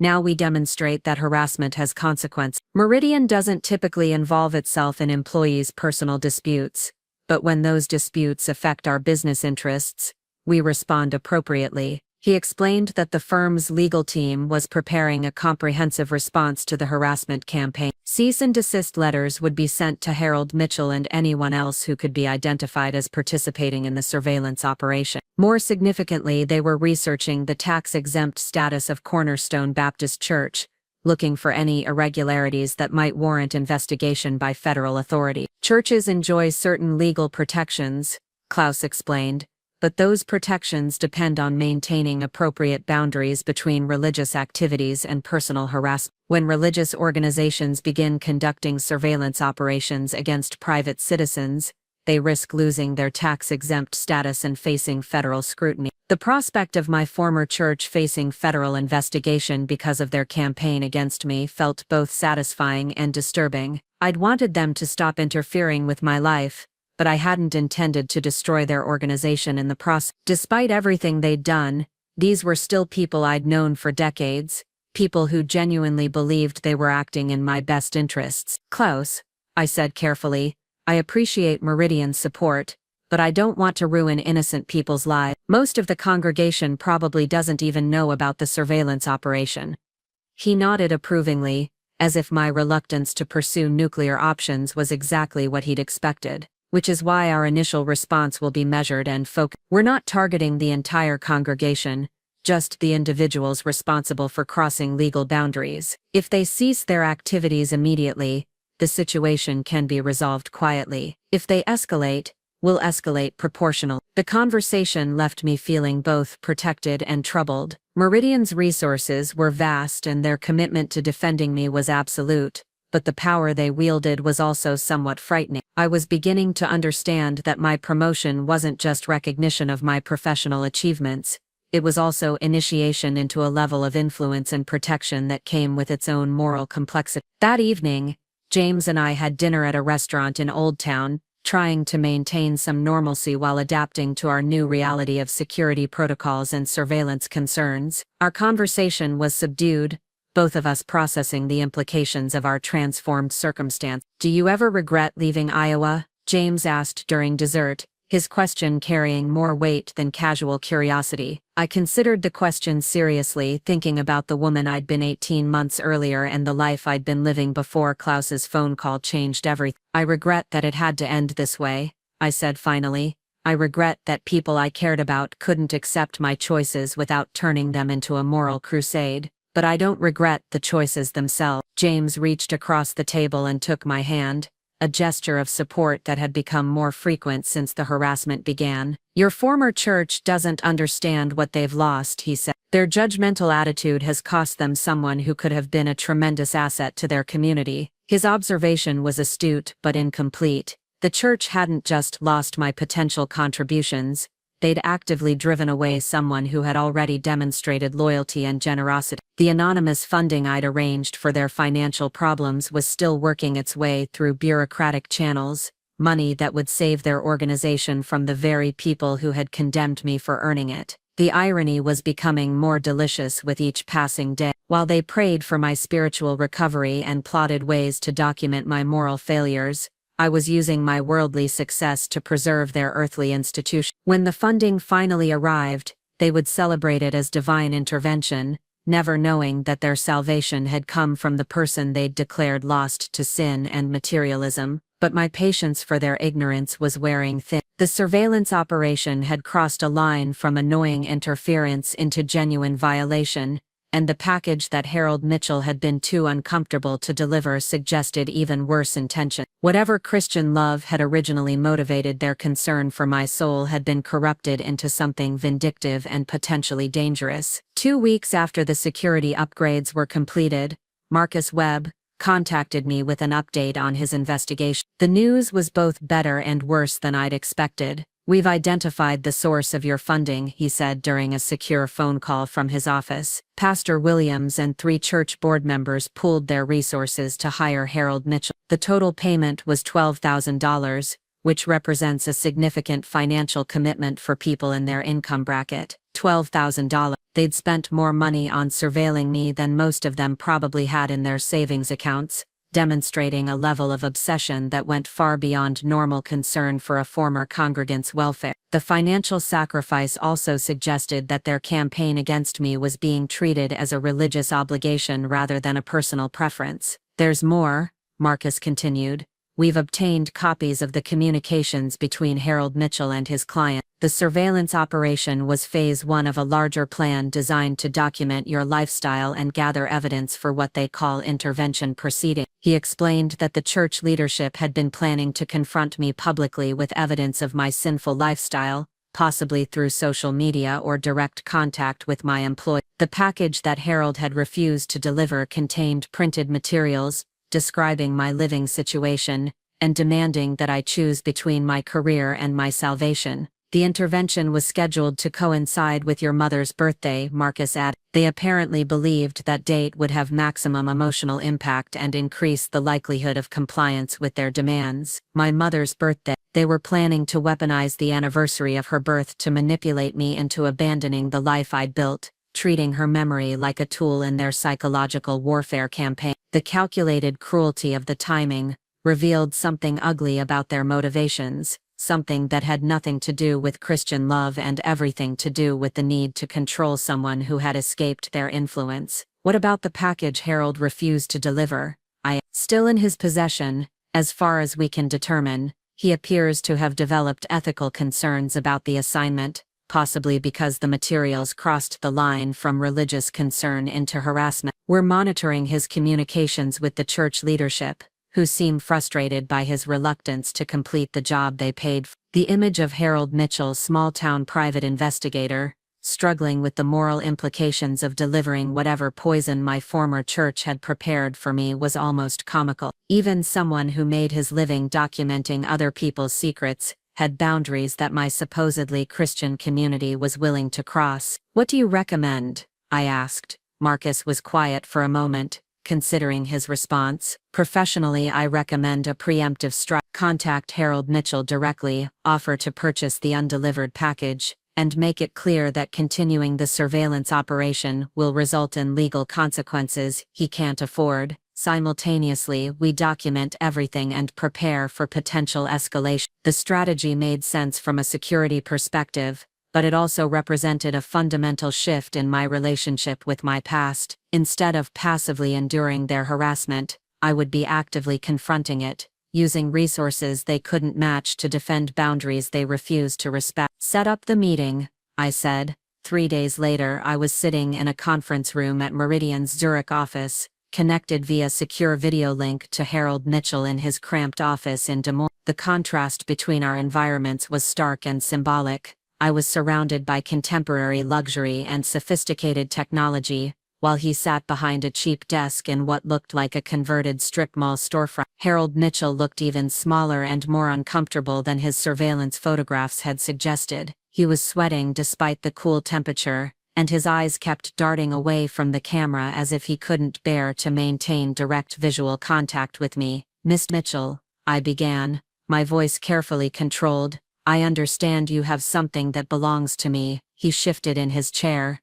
clearly unhappy about the direction his assignment had taken. "Look, Ms. Ellis, I want you to know that I'm just a working man trying to make a living. I don't have anything personal against you or your lifestyle choices, but you do have a package that was intended for me," I continued. "A package you were paid to deliver but chose not to complete that delivery. I'm prepared to compensate you for that package, and for a written statement describing the exact nature of your assignment." Harold glanced off camera, probably checking notes or consulting with someone else present in his office. "The package contains personal materials that the client believed you should see, religious materials mostly, along with some financial documents, and family photographs." Financial document. That was new information. suggesting that my former church community had been researching my business affairs as well as my personal life. The violation felt even more comprehensive and invasive than I'd previously understood. "What kind of financial documents?" I asked. Harold's discomfort was palpable even through the video connection. "Investment records, property purchases, bank account information. The client wanted to document how much money you're making and how you're spending it. They said it was evidence of corruption, of how money had changed you from the person you used to be. They'd been investigating my finances, probably through public records and possibly through more intrusive means. The level of obsession revealed by their research operation was both frightening and pathetic, suggesting people who had lost all sense of proportion in their crusade to reclaim my soul." "Miss Mitchell," I said, my voice taking on the kind of authority I'd learned to project during high-stakes negotiations, "you're going to provide me with that package and all copies of any materials you've gathered. In exchange, you'll receive compensation of $25,000 and a written agreement that protects you from any legal liability related to this assignment." His eyes widened at the sum I'd mentioned. $25,000 was probably more than he made in a good year, certainly enough to solve whatever financial problems had motivated him to accept the surveillance assignment in the first place. "What about my clients?" he asked. "They paid me to complete a job." "Your clients commissioned you to commit acts that border on criminal harassment," I replied. "Continuing that assignment exposes you to potential federal charges related to stalking and invasion of privacy. The compensation I'm offering provides you with a graceful exit from a situation that could destroy your business and your personal reputation." I could see him processing the implications of what I'd said, weighing the immediate financial benefit against the potential long-term consequences of continuing his original assignment. The decision was obvious for anyone with basic survival instinct. "I'll need the agreement in writing," he said finally. "It's already being prepared by our legal department," I assured him. "You'll receive the documents and the payment within 48 hours of providing the materials I've requested." The transaction was completed smoothly and professionally, with Harold Mitchell proving surprisingly cooperative once he understood the scope of what he was dealing with. The package he'd been hired to deliver contained exactly what he'd described: religious pamphlets about the dangers of worldly success, financial records documenting my income and investment, and family photographs that had apparently been provided by church members as emotional manipulation tools. But the most disturbing item was a formal letter from the church board, addressed to Klaus Brenner and the executive leadership of Meridian Capital. The letter detailed their concerns about my moral character, described my living situation as inconsistent with Christian values, and requested that the firm reconsider my employment based on their assessment of my spiritual condition. They'd been planning to contact my employer directly, trying to destroy my career as punishment for my refusal to return to their version of righteousness. The letter was carefully worded to avoid direct libel, but the intent was unmistakable. They wanted to cost me my job as consequences for my lifestyle choices. The audacity was breathtaking. People who couldn't balance their own checkbooks were preparing to lecture one of Europe's most successful investment firms about employee character standards. People who'd spent $12,000 on a surveillance operation were positioning themselves as moral authorities qualified to judge my fitness for professional responsibility. Reading their letter, I felt the last traces of affection and loyalty I'd maintained for my former community finally evaporate. These weren't misguided friends concerned about my welfare, they were vindictive zealots determined to destroy my life because I'd escaped their control. They deserved whatever consequences their actions brought upon them. I forwarded the letter to Klaus and Marcus Webb, along with all the other materials Harold Mitchell had provided. Within hours, Meridian's legal team was preparing a comprehensive response that would demonstrate exactly how seriously they took threats against their employees. The next phase of the conflict was about to begin, and this time I wouldn't be playing defense. The call came at 4 in the morning, jolting me from sleep with the aggressive urgency of an international emergency. I fumbled for my phone in the darkness, my mind immediately jumping to worst-case scenarios involving family tragedies or business crises that couldn't wait for daylight. The voice was breathless, panicked, barely recognizable as Sarah Mitchell. "Oh God, Fanny, I'm so sorry, I never wanted this to happen. You have to believe me." I sat up in bed, instantly alert despite the early hours. Sarah hadn't spoken to me in over 2 years, not since I'd left Cedar Falls, and she'd accused me of abandoning everyone who cared about me. Hearing her voice now, raw with desperation and terror, sent ice through my veins. Sarah, what's wrong? What's happened? The church, she sobbed, her words barely coherent through the tears. They've destroyed everything. My marriage, my reputation, my children's lives. Harold told them, you paid him off, and now they're saying, I was part of some conspiracy to help you escape God's judgment. I was fully awake now, my mind racing to process the implications of what she was telling me. Harold Mitchell had apparently violated his confidentiality agreement, exposing our transaction to the very people I'd been trying to neutralize. The consequences were cascading through Cedar Falls like a shockwave, destroying innocent people who'd had nothing to do with the surveillance operation. Sarah, slow down. Tell me exactly what happened. Through her broken sobs, the story emerged in fragments. Harold Mitchell, apparently overwhelmed by guilt or perhaps threatened by the church leadership, had confessed to accepting my payment and turning over the harassment materials. But in his confession, he'd also claimed that Sarah had provided him with inside information about my emotional vulnerabilities, painting her as a co-conspirator in my corruption, rather than an unwilling victim of the church's investigation. Pastor Williams had used Harold's confession to launch a comprehensive purge of anyone suspected of maintaining contact with me or showing insufficient commitment to the church's moral crusade. Sarah, already vulnerable because of our childhood friendship, had been branded as a traitor to the community's spiritual welfare. Her husband, faced with pressure from his own family and employer, had filed for divorce and was seeking full custody of their children. They're calling me a Jezebel, Sarah wept.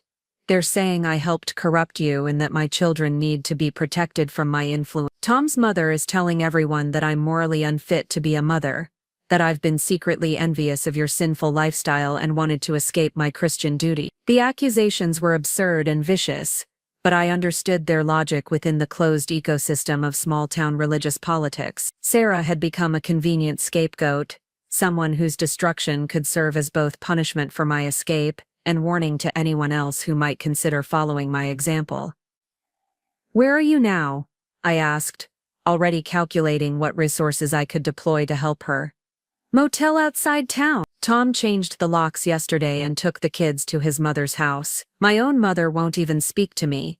The bank called this morning about our mortgage payments, and I don't even know if I still have access to our account. She was homeless, financially cut off and socially isolated, facing the complete destruction of her life because of her association with me. The guilt hit me like a physical blow, even though I knew rationally that I wasn't responsible for the church's vindictive response to their failed harassment campaign. Sarah, listen to me carefully. I'm going to help you, but you need to stay calm and follow my instructions exactly. Can you do that?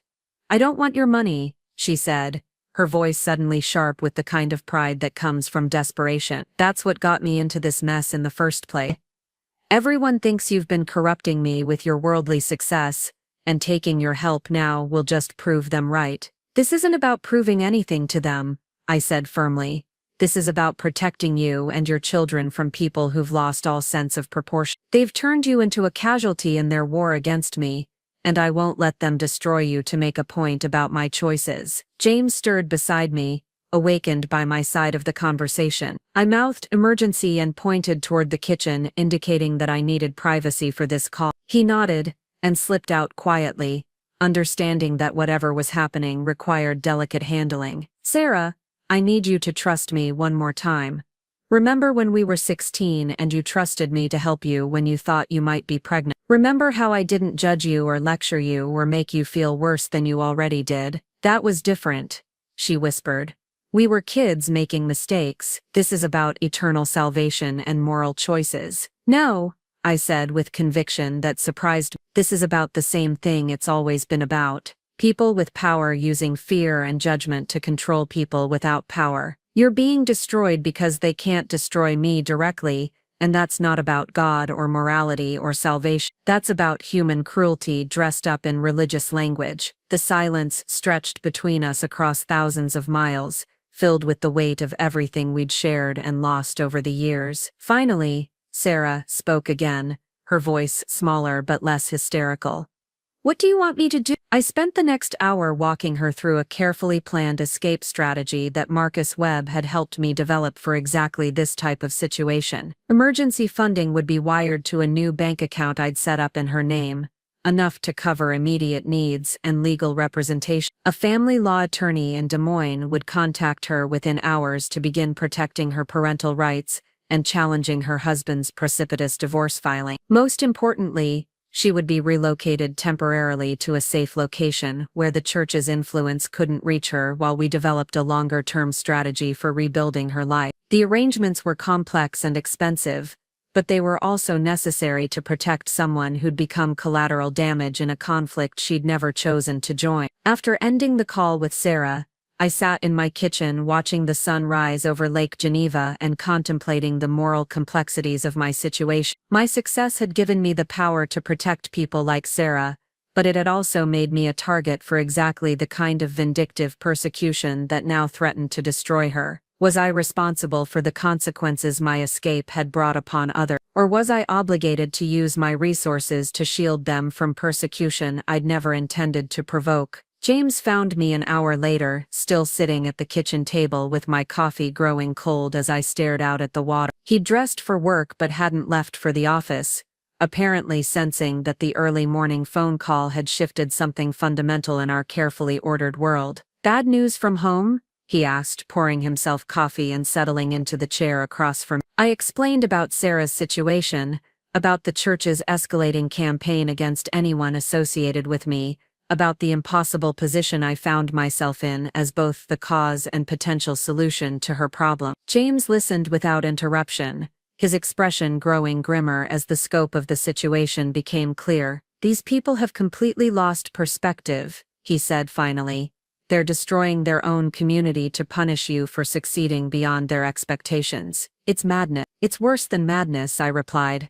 "It's systematic persecution disguised as religious conviction, and it's going to get worse before it gets better." I was right about the escalation. Over the next few days, Marcus Webb's intelligence network provided a steady stream of updates about the situation in Cedar Falls. The church leadership had used Sarah's exile as justification for expanding their purge to include anyone who'd ever expressed doubt about their campaign against me. 3 families had left the congregation, rather than submit to what Pastor Williams was calling spiritual accountability sessions. 2 church board members had resigned in protest over the leadership's increasingly authoritarian approach to moral enforcement. The church's attendance had dropped by nearly 40% as people either fled or were expelled for insufficient loyalty to the anti-Fanny crusade. Most disturbing was the news that Pastor Williams had begun reaching out to other evangelical churches in the region, sharing information about my corruption and warning them about the spiritual dangers I represented. He was attempting to organize a broader coalition dedicated to exposing and condemning my lifestyle,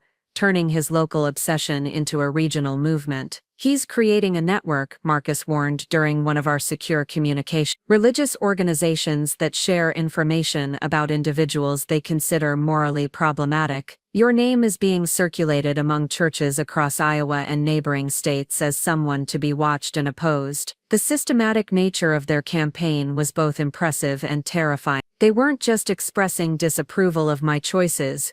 They were building infrastructure to monitor and punish anyone who might be influenced by my example. I'd become the subject of an organized religious resistance movement, dedicated to proving that escape from their value system was impossible. The breaking point came when I learned that Pastor Williams had contacted my elderly aunt in Minnesota, my mother's sister who'd remained neutral throughout the conflict with the church. He'd informed her about my sinful lifestyle and pressured her to use her family relationship to convince me to return to Iowa for spiritual intervention. My Aunt Margaret had been my closest remaining family connection, someone who'd maintained loving contact with me throughout my transition to Switzerland without judging my choices or demanding explanation. She was 83 years old, living alone in a retirement community, and struggling with early stages of dementia that made her vulnerable to manipulation and confusion. When Margaret called me, crying and asking whether the terrible things Pastor Williams had told her about my life were true, I felt something inside me finally break. Not anger exactly, but a cold clarity about the kind of people I was dealing with and the lengths they were willing to go to inflict damage on anyone connected to me. "Aunt Margaret," I said gently, "Pastor Williams is lying to you. I'm living a good life with someone who loves me, doing work that helps people around the world. I'm healthy and happy and surrounded by friends who care about me." "But he said you're living in sin," she whispered, her voice trembling with the confusion of someone whose cognitive capacity was being exploited by people who claimed moral authority. "He said your mother would be heartbroken if she could see what you've become." The calculated cruelty of using my aunt's declining mental capacity and her grief over my mother's death as weapons in their campaign against me revealed something monstrous about their motivation. These weren't people acting out of Christian love or genuine concern for my welfare. They were predators using religious language to justify their need to control and punish anyone who escaped their influence. "Aunt Margaret, I need you to promise me something. If Pastor Williams or anyone from that church contacts you again, I want you to hang up the phone and call me immediately. Can you do that?" "I'm scared, Fanny," she admitted. "I don't understand what's happening or why everyone is so angry. I just want our family to be together and happy again." That evening I made a decision that I knew would fundamentally alter the trajectory of the conflict. Instead of continuing to respond defensively to their attacks, I would take the initiative and expose their campaign for what it really was: systematic harassment disguised as religious conviction. I called Klaus and Marcus into my office for an emergency strategy session, spreading out documentation of everything the church had done across my conference table like evidence in a criminal prosecution. The surveillance operation, the planned career sabotage, the destruction of Sarah's life, the manipulation of my elderly aunt, the systematic purging of their own congregation, the attempts to organize regional opposition to my existence. "This has gone beyond personal harassment," I told them. "They're building a network dedicated to destroying anyone who doesn't conform to their interpretation of moral behavior. It's not just about me anymore, it's about establishing their right to control other people's lives through religious intimidation." Klaus studied the documents with the kind of focused intensity he usually reserved for major investment decisions. "What are you proposing?" "Complete exposure. We document everything they've done, package it professionally, and release it to media outlets that specialize in religious abuse stories. We make their campaign so public and so obviously inappropriate that they can't continue without facing serious consequences." Marcus nodded approvingly. "Media exposure is the most effective weapon against organizations that depend on community reputation. Churches like this one survive because people assume their activities are legitimate expressions of religious faith. Public scrutiny tends to reveal the difference between genuine spiritual concern and psychological manipulation." "There's something else," I continued.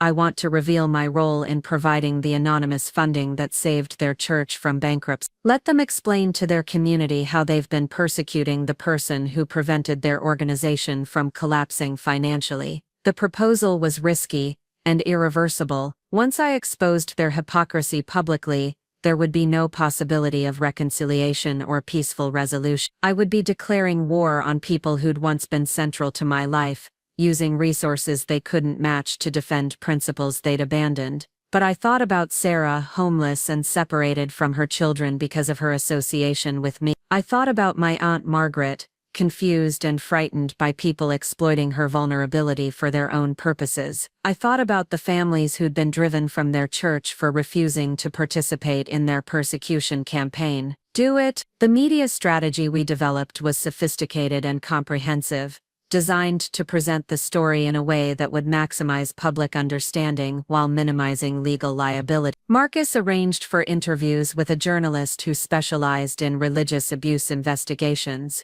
someone with the expertise to understand the broader patterns of behavior our situation represented. The journalist, Rebecca Martinez, was a woman in her 40s who'd built her reputation exposing corruption and abuse within religious organizations across the American Midwest. She understood immediately that my story wasn't just about one person's conflict with their former church, but about the systematic use of religious authority to control and punish people who challenge traditional community boundaries. This type of harassment campaign is more common than people realize, Rebecca explained during our initial interview conducted via secure video link. Small religious communities often react aggressively when members achieve success that challenges their assumptions about proper life choice. The difference in your case is the resources you have available to document and resist their activity. She was particularly interested in the financial aspect of my story, both the anonymous funding I'd provided to save the church,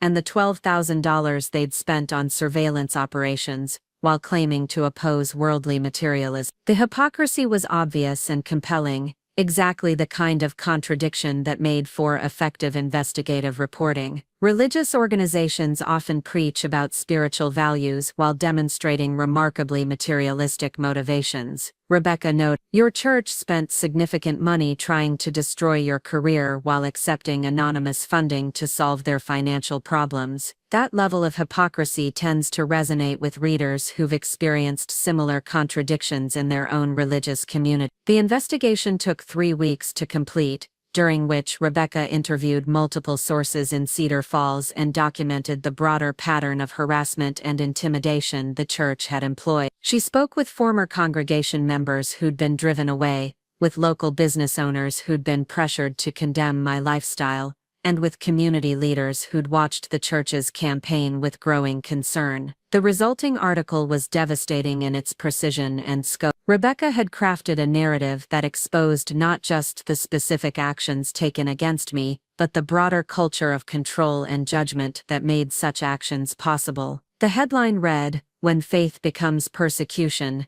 How One Iowa Church's Moral Crusade Destroyed Its Own Community." The story detailed every aspect of their campaign: the surveillance operation, the attempted career sabotage, the systematic purging of dissenting voices, the manipulation of vulnerable elderly relatives, and the expansion of their activities beyond their own congregation. It also revealed the financial hypocrisy of people who condemned worldly success, while depending on anonymous donations from the very person they were persecuting. But the most powerful element was Rebecca's broader analysis of how religious communities sometimes use spiritual language to justify fundamentally un-Christian behavior. She placed my situation within the context of similar cases across rural America, showing how economic anxiety and cultural change often manifested as religious persecution of community members who'd found success outside traditional boundaries. The article was published simultaneously in 3 regional newspapers and picked up by several national media outlets that specialized in religious and cultural issues. Within hours, it was being shared widely on social media platforms by people who recognized similar patterns in their own communities and religious experiences. The response from Cedar Falls was swift and predictable. Pastor Williams issued a statement condemning the article as anti-Christian propaganda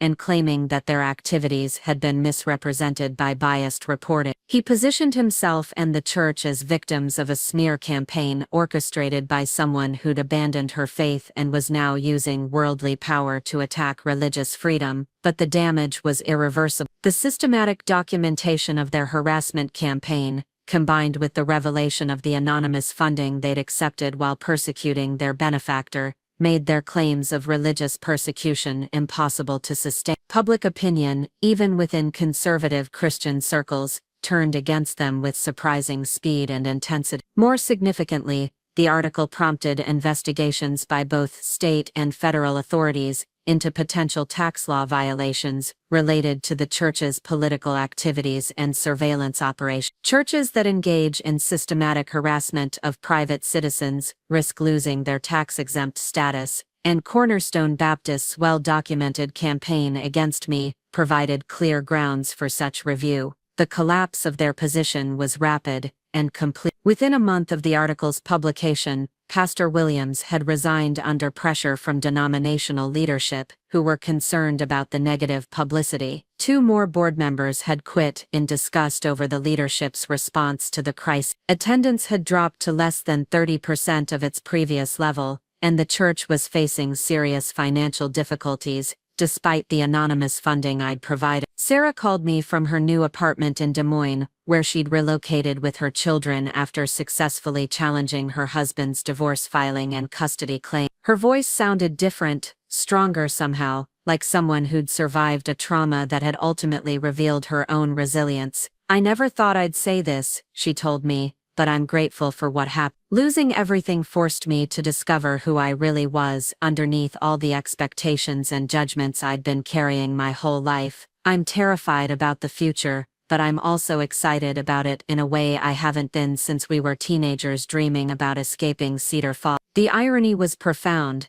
Sarah had found her own version of liberation, through destruction, forced to rebuild her life outside the community constraints that had defined her for nearly 4 decades. Her trauma had become transformation, her exile had become freedom, her loss had become discovery of possibilities she'd never allowed herself to imagine. But the victory felt hollow and complicated. I'd succeeded in defending myself and protecting people like Sarah from further persecution, but I'd also contributed to the destruction of a community institution that had provided meaning and comfort to many innocent people. The church's collapse affected not just the leadership who'd orchestrated the harassment campaign, but also elderly members who'd depended on it for social connection and spiritual guidance. The moral calculus was impossible to resolve cleanly. I'd used my resources to fight back against people who'd systematically violated my privacy and threatened my livelihood, but in doing so I'd also damaged an organization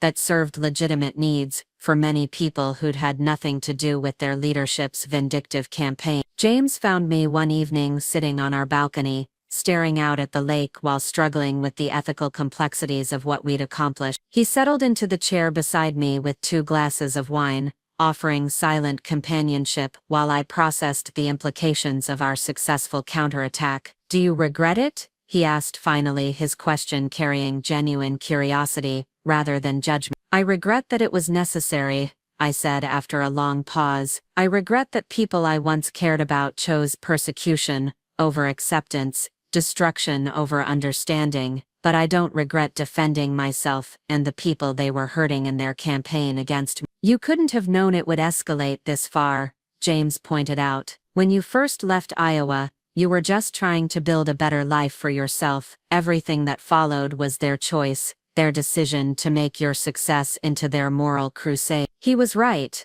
but the knowledge didn't entirely absolve me of responsibility for the consequences. My escape from Cedar Falls had triggered a series of events that ultimately destroyed the very community I'd once tried to serve faithfully. The church that had baptized me, that had provided comfort during my mother's final illness, that had been the center of my social and spiritual life for decades, was now collapsing under the weight of its own vindictive obsession. But there was also something liberating about finally being free from their judgment and interference. For the first time since leaving Iowa, I could live my life without looking over my shoulder, without wondering what new form their harassment might take, without feeling guilty for succeeding beyond their limited expectations. The text message that had started this entire confrontation seemed like it belonged to a different era, a relic from a time when I still cared about their approval and worried about their disappointment. Now their opinions felt irrelevant, their moral authority